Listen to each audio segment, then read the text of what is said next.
La forêt de feuillus.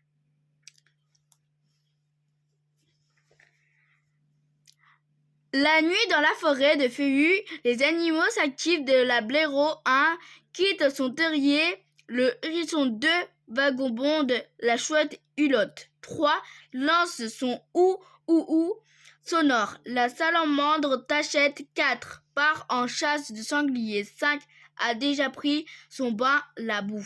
Qu'est-ce qu'une feuille?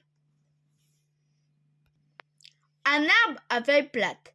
On appelle feuillus les arbres qui portent des larges feuilles plates. Celles-ci sont donc très différentes des aiguilles des conifères.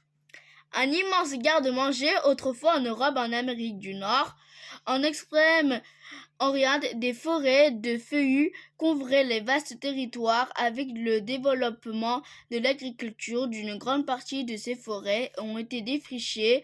Heureusement, il en reste encore de très belles chaque année. La forêt de feuillus produit de gigantesques quantités.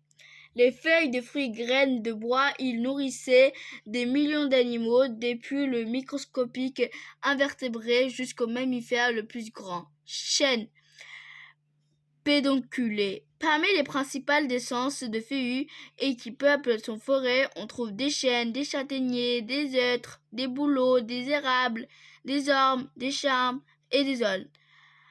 Un châtaignier. Des feuilles portent des feuilles simples comme l'érable pleine, ou des feuilles composées comme la frêne commun de l'hêtre, le bouleau, le charme. La couronne de feuillage et de l'arbre le plus grand peut peser plusieurs tonnes. Jouent les feuillus, perdent-ils les feuilles en hiver? La majorité de la feuillus sont des arbres et des feuilles caduques.